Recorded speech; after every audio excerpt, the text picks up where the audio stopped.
It wasn't quite the emergency fire authorities predicted. Nevertheless, every precaution was taken. Aerial surveillance was called upon with no resource spared. Extreme temperatures and very low humidity dry days are very bad for bushfire behaviour. The only saving grace we have at the moment, we're not getting strong winds with it.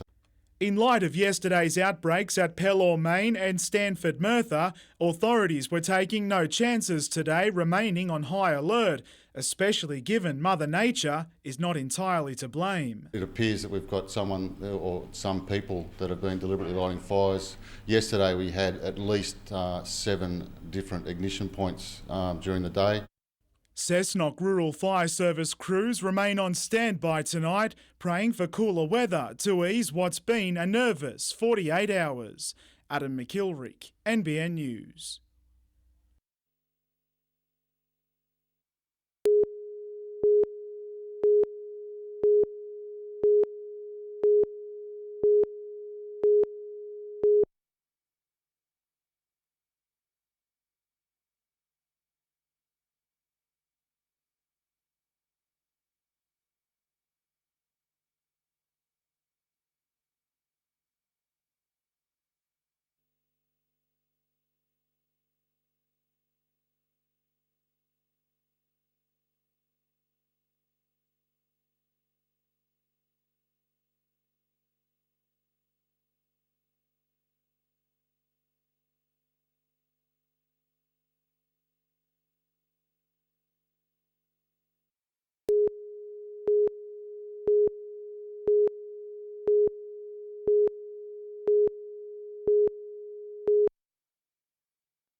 Two days of hard slog kick-started the Hunter Jaegers 2005 campaign, with fitness the key word at the weekend pre-season camp.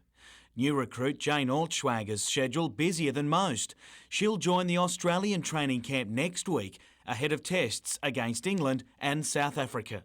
It's hard to get in there, but it's also hard to cement a position in there. So I'm looking for both of those things, and hopefully this year will be the year. It's what prompted her move north from title holders Sydney, with the Jaegers offering more court time than the Swifts. But a match up against Tyrrell Club is already circled. Everyone's told me about it. So even if I didn't look at the draw, I know it's about the third round or something like that. Originally from South Australia, fellow Crow Eater Sally Lamshey has followed, hoping for a mid-court role, while New Zealand under-21 star Jenna Swan has crossed the Tasman for a similar start. Well, she's got great vision, great touch, and she likes being able to put that high ball into some tall timber that we've got in our circle this year. It's all part of the puzzle coach Maria Lynch looks to solve in replacing captain Reagan Jackson. But with a game against England on the cards, everyone will be out to impress. It's terrific to get the opportunity to play against national squads, and we'll go anywhere to have a game like that.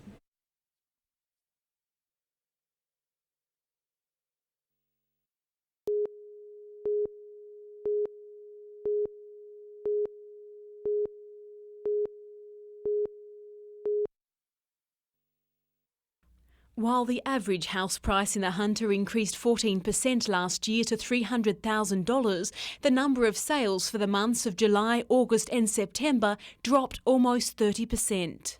The changes to the land tax and certainly the vendor duty with exit tax, that made a big impact, which was a negative impact on the market. It seems that trend has reached an end though, the new year bringing a fresh wave of interest from buyers across the region. Well, since we've come back after Christmas, the market has been quite buoyant and we've found that the inquiry levels have picked up extraordinary, which is encouraging for the next 12 months. While prices aren't expected to reach the extraordinary levels they did 18 months ago, they're tipped to rise steadily. And if you're in the market for a rental property, now could be the perfect time to buy. Our vacancy rate will probably get down below 1% over the next couple of months, and that's putting upward pressure on rents. It's difficult to get a rental property under sort of $350 a week. Meanwhile, first home buyers have been cashing in on stamp duty concessions to the tune of some $15 million. Between April last year and mid-January, 2,002 applications for the concessions were made, meaning each first home buyer was around $8,000 better off. Colleen West, NBN News.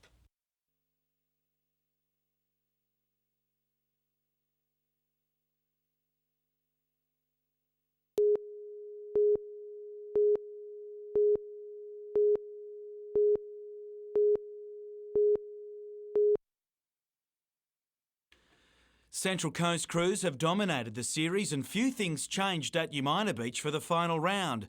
Caves Beach had to win to claim the men's title, but a third placing wasn't enough to reel in Avoca, who won the women's overall point score as well. Golf, and Muswellbrook's Kurt Barnes is one of 19 Australians to win an Asian Tour card. Sitting third after 2 rounds, Barnes eventually finished the 4-round qualifier equal 30th, but good enough to win his playing rights on the lucrative tour. 2 Newcastle cricketers have won selection in the Australian countryside after the championships wrapped up on the far north coast. Leg spinner Ben Woolmer was an obvious inclusion after his record 24 wickets for the tournament. Opening batsman Steve Munford, meanwhile, was also named after scoring 209 runs at an average of 52. Toronto Workers' Red Bills have had a tough debut in the Premier League Lawn Bowls series. Taking on Harbord in their first ever game, Toronto wasn't disgraced but went down by 19 shots. Only one of the 4 Hunter clubs in the competition enjoyed first round success, with Windale beating Birrong. And Newcastle looks set to host another round of the National Beach Volleyball Series next year, with strong crowd numbers enough to convince organisers and players alike. Look at the hill, I love it. Yeah, it's great. It's our first time we've had the national tour here, and with this turnout of the locals, considering the conditions, it's fantastic.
The most likely use is for soft tissue type injuries, maybe vascular type complications arising out of the injuries from the tsunami.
It has all the markings of the brilliant 2002 season, with good rain, perfect temperatures and little disease the norm for producers across the region.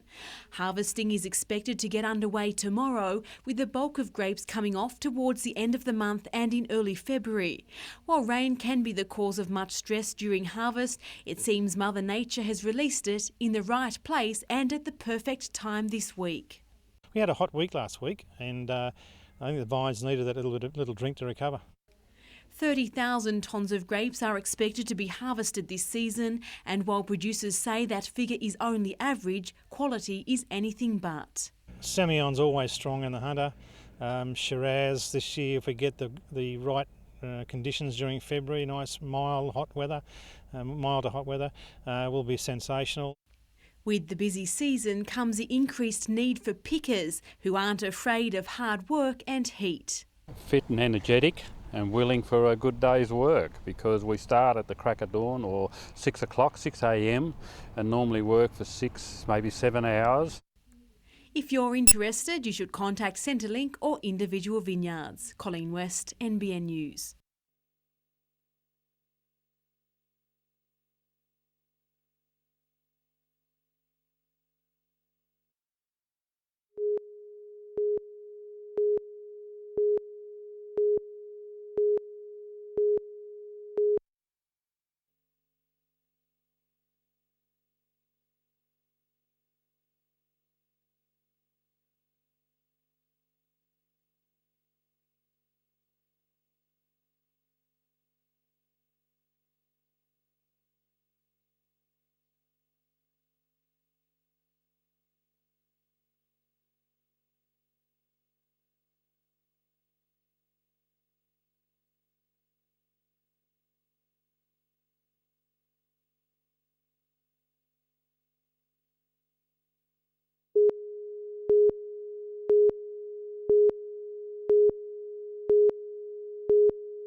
There's rarely trouble at the Lake Macquarie Yacht Club at Belmont, but last night around 10:30 it arrived in bucket loads.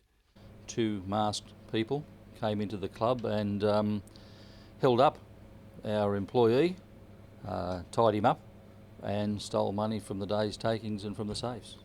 The 2 bandits were in the club when staff closed up for the night before terrorising the lone barman and making off with the cash. It certainly was a very disturbing experience for the staff member involved. Fortunately, he's not hurt. Tied up on the ground, the barman could see little more than the men's pants and shoes. Both were wearing dark King-G trousers. One had black steel-capped boots, the other white basketball shoes. If there did happen to be any of the members of the public in the vicinity who happened to notice anything suspicious vehicles or something like that, we would certainly like to know, and I'm certain the police would certainly like to know those details. Paul Lobb, NBN News.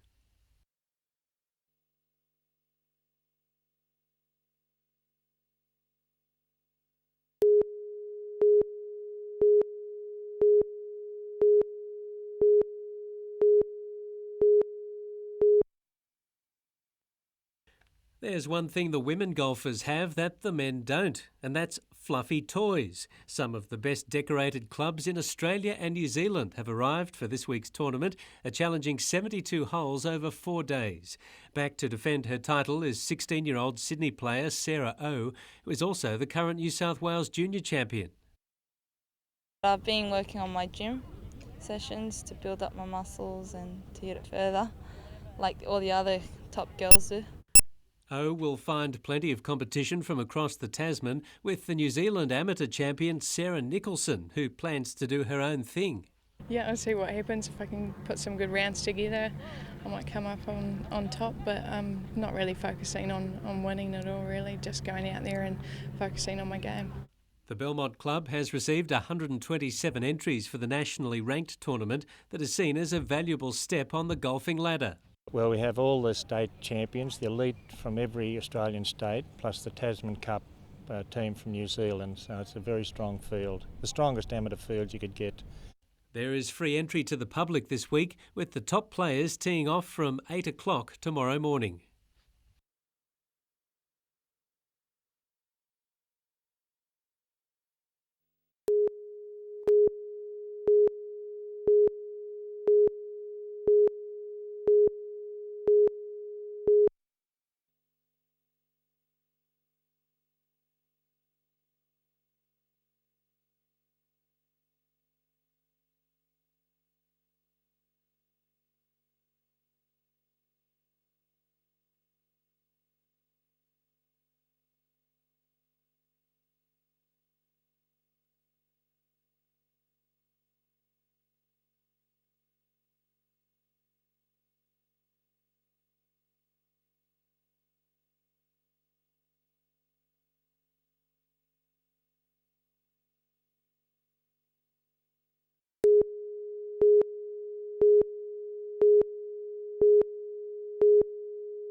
In just his second year on the circuit, Joshua Ross thought he'd improve, but just how fast was another thing. Former Australian number one Matt Shirvington reached the final in his comeback race since missing the Athens Games, but it was all Ross in the red racing suit. Stopping the clock at 10.12 seconds, it was a personal best time, but more importantly, a World Championship qualifying mark, all in just his first outing of the season. To the pool, Newcastle and Lake Macquarie water polo teams are well placed with a day remaining at the Country Water Polo Championships. It's no surprise to see Central Newcastle dominating the women's division at Swansea. The side has almost lost count of the amount of titles it's won in the last 2 decades. I know that we've won a lot in a row, 7th in a row, and I think we've won 16 of the last 17. So yeah, that's a great feat, but it doesn't matter, it's about what happens in the pool. So dominant were they today against fellow local side Easts, it was almost a surprise when they didn't score. Winning 17-1, they still got plenty in and are the team to beat once again, with the finals to be played at Lambton Pool tomorrow.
The young Lavington side might have had the speed, but it's experience that counts in big games, and Central Newcastle have it in spades.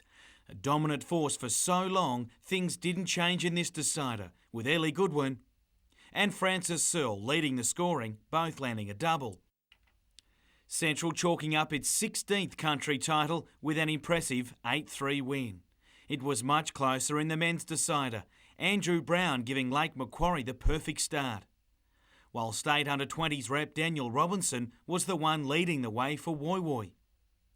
It was tight through the opening 3 quarters, Australian youth rep Daniel Lawrence helping the hosts gain the upper hand with 2, while former Aussie rep Phil Reid is always strong, netting 4 goals.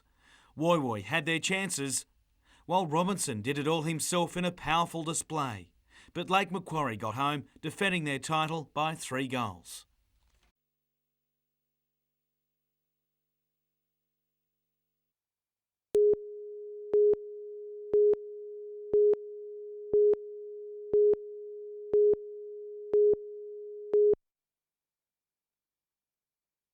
Spears Point Park was the centre of Australia Day celebrations for the people of Lake Macquarie. There was standing room only in the shade as families and friends flocked to enjoy the fine weather and each other's company. On the menu, what else but a great Australian barbie.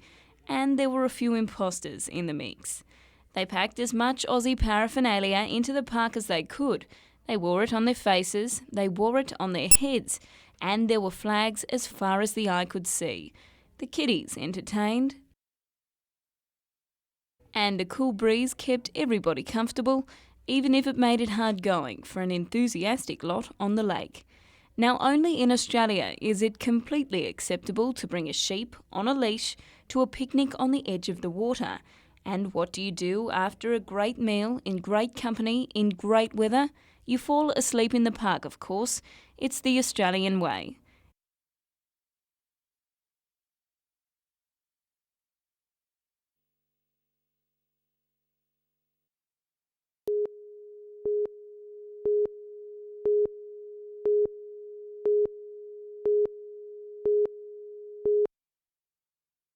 Different venue, but same training schedule. The public holiday providing no rest for the Hunter Pirates ahead of their Round 18 NBL clash with the New Zealand Breakers.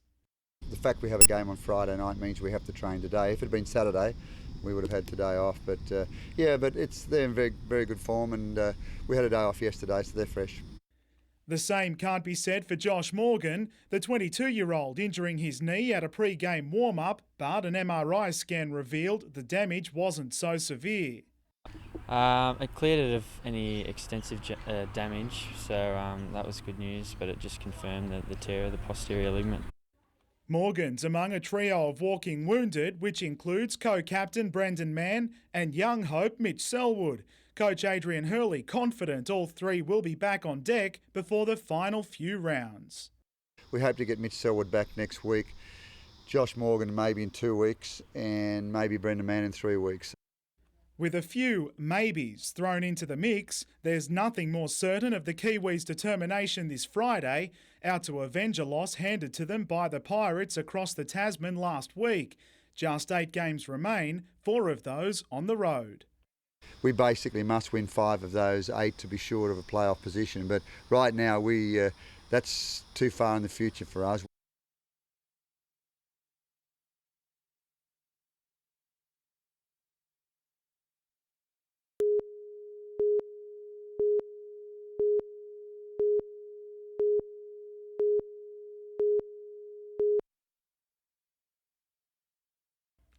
At Nelson Bay, if it wasn't sun, sand and surf you fancied, there were plenty of other favourite Aussie pastimes to kill the hours. How about a ride down memory lane on board a billy cart complete with all the mod cons, or a fun way to burn off calories? The day was peppered in Aussie flavour, with snags on the barbie and family fun time, while others had their eyes firmly fixed on the true meaning of today's celebrations. 3 British aerospace hawks were hard to miss, as was the Australia Day ambassador for Port Stephens, Susie Moroney, and the 21 people she today welcomed as new Australian citizens. In Cessnock, hundreds headed indoors for their entertainment, including one man who's not used to being on the receiving end. And 87-year-old Coogan Frame was recognised for his untiring commitment to his hometown of Kurri Kurri, named on the Australia Day Honours list. Meanwhile, in Singleton, a bat and ball were the crucial ingredients for a good day out.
To raise one of these little bundles of joy to the age of 20 will cost parents on average about $220,000.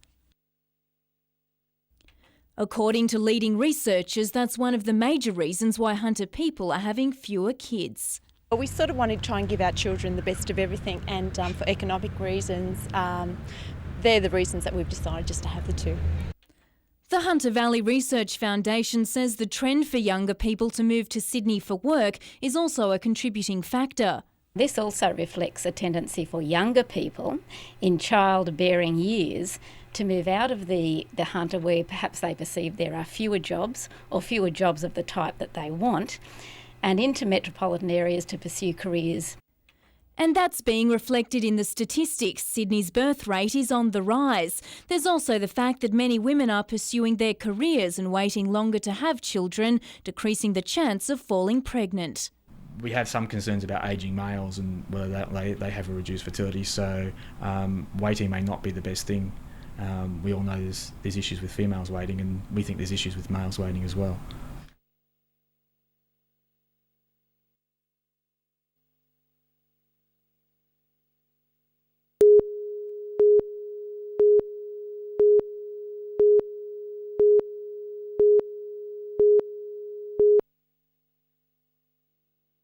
There were long queues at TAFE campuses across the Hunter for the first of their enrolment days. Already most high-demand courses are full, with early applications up 6%. Some we've already got people on waiting lists, and large waiting lists, for example children's services, is pretty much closed. Other popular courses this year include engineering, music, design and ceramics. But in contrast, the University of Newcastle is experiencing a 3% drop in the number of students applying to study. So why the shift to TAFE? There's a very close relationship between TAFE and industry in the Hunter. I think also the employment opportunities, the employment outcomes, the fact that students can study part-time. And it's not just local people enrolling. 100 Korean students will be studying at Hunter TAFE campuses this year, and another 110 Japanese high school students next year. Jane Goldsmith, NBN News.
Hunter pirate Kavossi Franklin started a trend that would last the night, scoring first points of the game.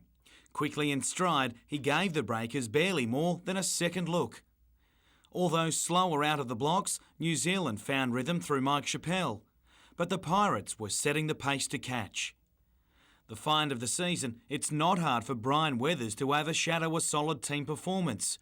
Whether finishing off or going all alone, he's firming as the league's MVP this season. Ben Melmoth had a hand in almost everything, shooting 17, grabbing 8 rebounds, but cleaning boards isn't a stat you'll often see. It was Kavossi Franklin, though, who really shone, with another strong performance. Feeding off the hometown crowd, he gave what they asked for, with a game-high 27. The Breakers fighting all the way, but the tired Kiwis couldn't stop Hunter cementing itself in the 8 with an 11-point win.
Rough seas made for a treacherous crossing of the Swansea Bar this morning. For the owner of this dinghy, it cost him his life. The boat appeared to try to turn around when it was hit broadside by a wave, and the sole occupant was thrown into the sea.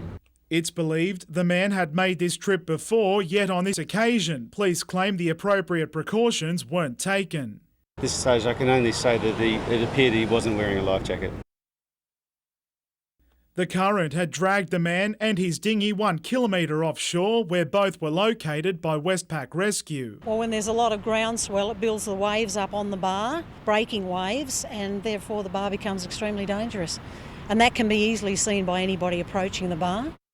Further north, 1 man has died from head injuries and another 2 injured on a bulk coal carrier which was ploughing through heavy seas 29 kilometres off Port Stephens. Paramedics treated a crewman with leg and arm fractures, which it had sustained when the ship had hit a big wave and they'd fallen over and slid across the deck.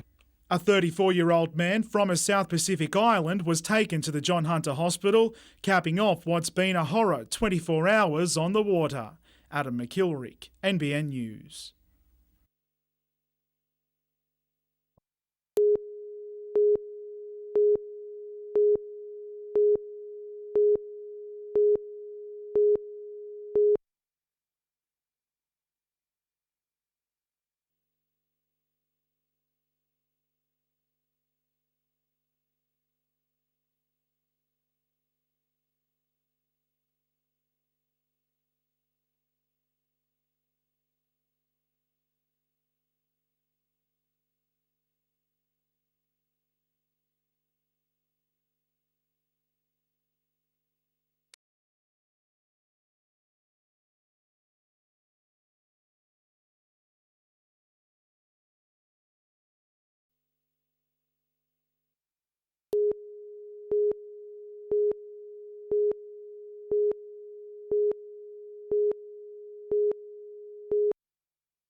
As its name suggests, Lifeline is for many people just that.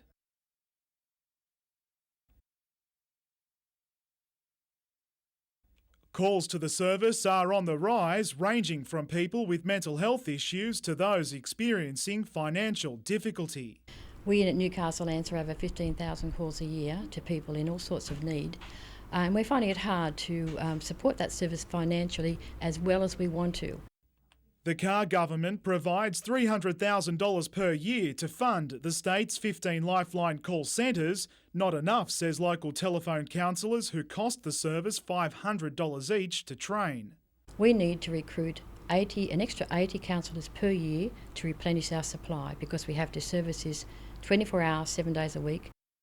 And it's that sort of demand which is pushing telephone counsellors to the limit, a lack of volunteers resulting in a membership drive.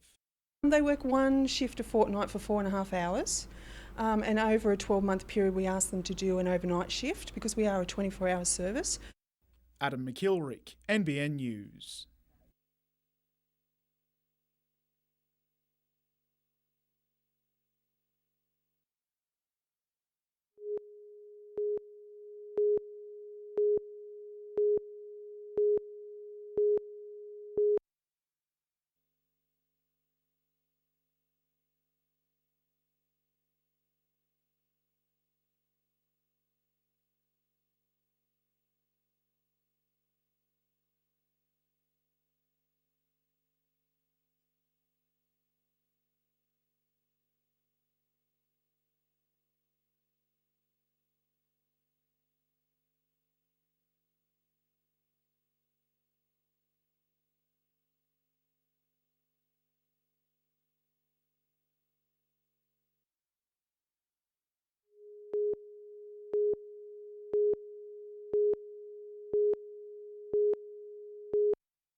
So when I went through it last time with me and Gordon, we were both really over it. It was just dragged out. And I spoke to Darren Lockyer about it, and we don't want the same thing to go on, so it's not an issue really.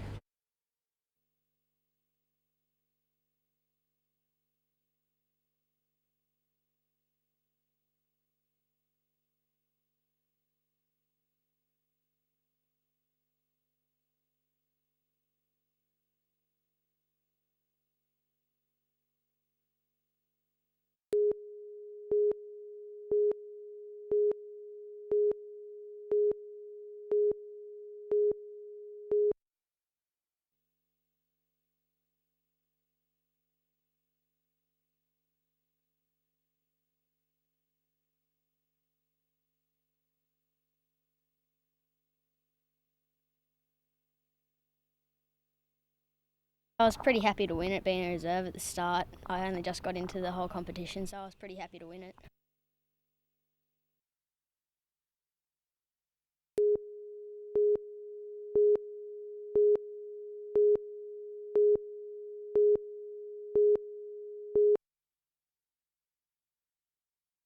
For those who were around to remember, they're images that endure. 14 lives were lost as floodwaters swamped Maitland, houses, businesses and properties awash after the Hunter River broke its banks on February 26, 1955. Fortunately, we haven't seen its equal since. In fact, it's been decades since a major flood here. 1972 was the last major flood, so people's memories have faded. I believe that a lot of people have forgotten that at times we are going to get major floods.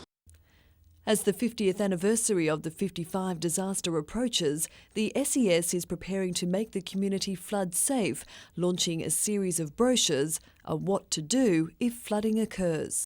How to prepare for floods, how you will be warned if flooding is imminent, what radio stations to listen to, how you'll be warned for evacuation. The brochures will be launched during flood commemorations at the end of the month. They're also online at the Maitland City Council site. Natasha Bayersdorf, NBN News.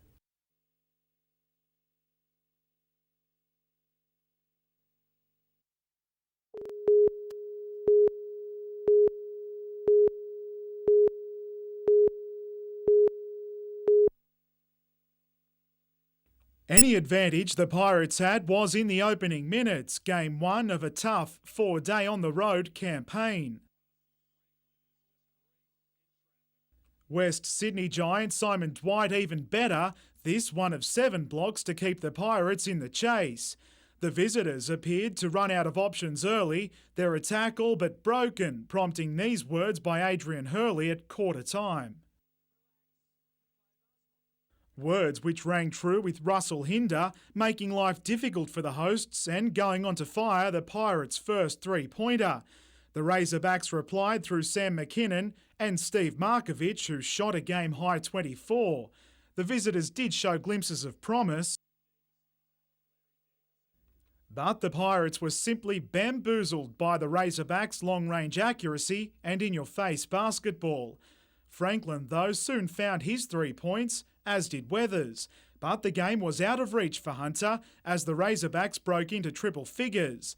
Former Pirate turned Sydney sider Tim Hudson enjoying the win in what was the club's first after 7 straight losses, with both teams remaining in playoff contention. Adam McIlrick, NBN News.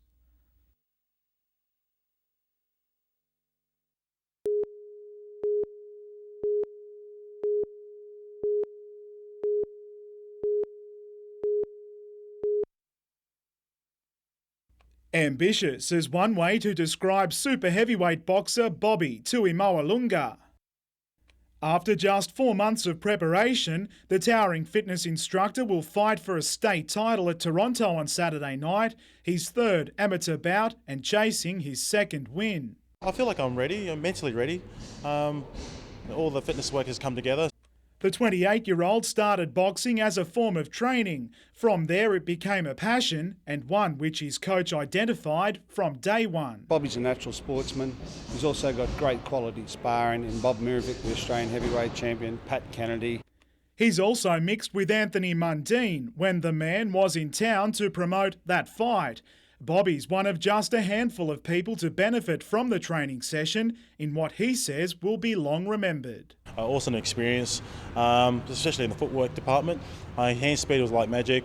And promoters will need nothing short of magic to restore the public's faith in boxing after the on-again, off-again Mundine fight left a sour taste in the mouth of local fans. This is amateur boxing, this is pure boxing. These are boys who just want to do it for the sport. Adam McKilrick, NBN News.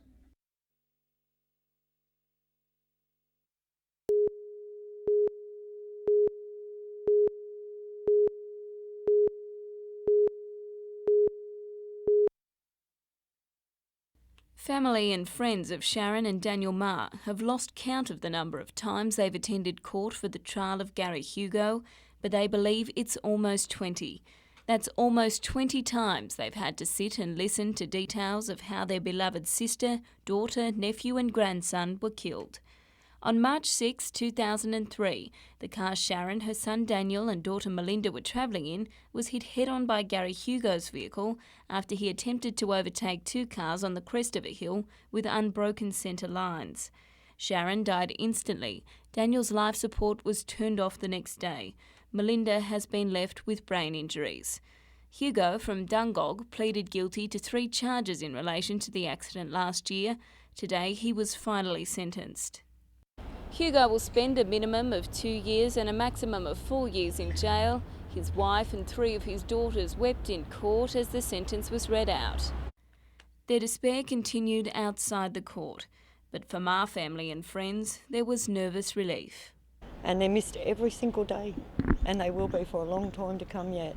But at least this part of it's over.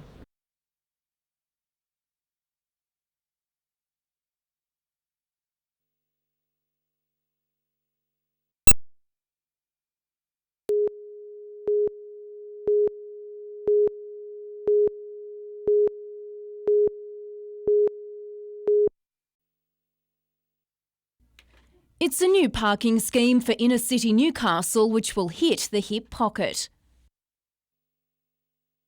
By next month, those wanting to park inside the area bounded by Bolton Street in the east, Brown Street in the west and Wharf Road in the north will face parking fees 7 days a week from 9 to 5. And according to council, if demand requires, the whole inner city could follow suit.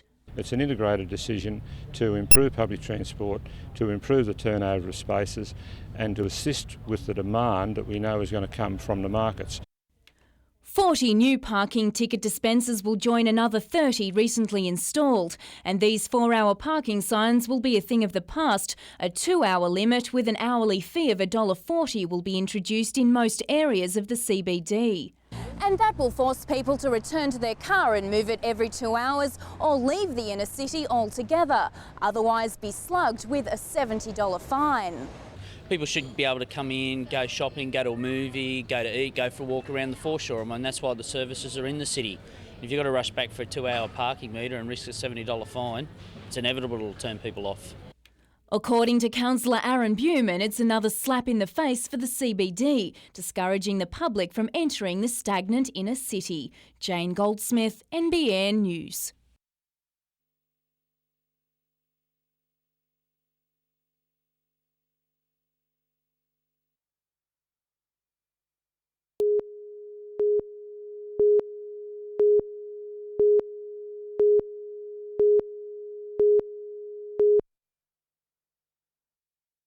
There's plenty of cranky people out there tonight, each with their own reason on why not to introduce metered parking 7 days a week into parts of Newcastle's city centre. I think it's wrong, I think it's hard enough for the workers. I've just been in court talking to the judge about a number of parking fines that I have, and it's just out of control. A situation council hopes to bring under control with the introduction of the User Pays scheme later this month. The Newcastle Alliance has supported the move with ideas of its own on how to spend the revenue. It's very important that council looks very seriously at building a car parking station specifically for long term, so that we do alleviate that issue. But this will certainly turn over the spaces. Whether it generates as much business, though, remains to be seen. A Sunday trip to the movies, for example, just became a whole lot more complicated. Do you face the fine or enjoy the 3-hour feature? Newcastle's inner city business operators fear if customers are required to pay for parking, it will force shoppers out of the CBD and into places like Katara and Charlestown. By sending customers away, you're therefore sending business away. Adam McKilrick, NBN News.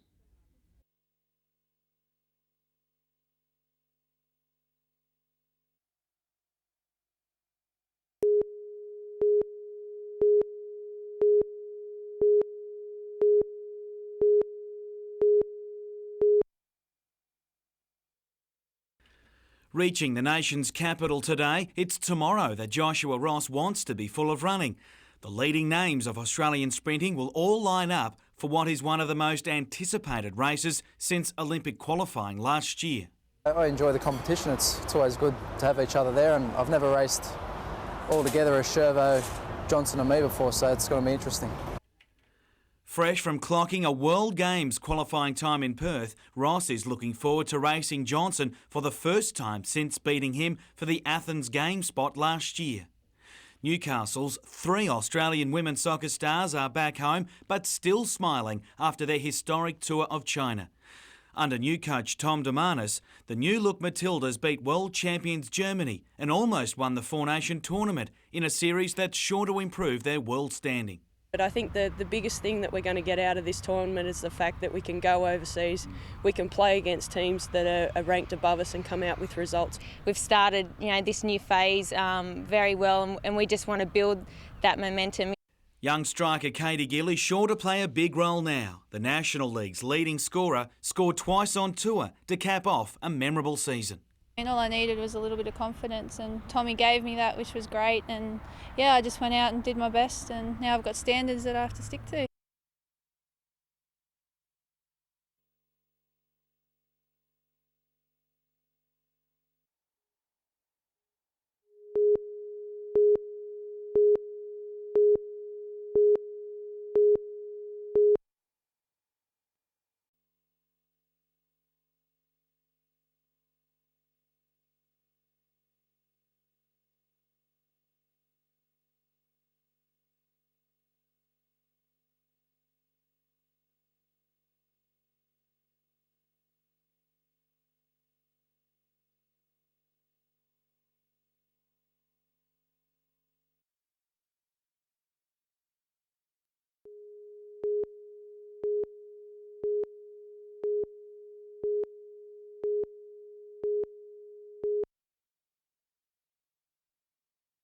As these photos attest, the Maitland flood of 1955 was a dangerous time. This boy holding on for dear life while others went to extraordinary lengths during the rescue effort. Isolated, people struggle to escape. The railway station becomes a port, but when the water subsides, it reveals the carnage. Locals left to watch on, keeping high spirits as they attempted to restore some normality. The collection of private and public photos, some of which have never been exhibited, are on display at the Maitland Regional Art Gallery to mark the 50th anniversary of when the flood hit. The white line shows the water level at its peak, unbelievable for some, but a harsh memory for thousands more.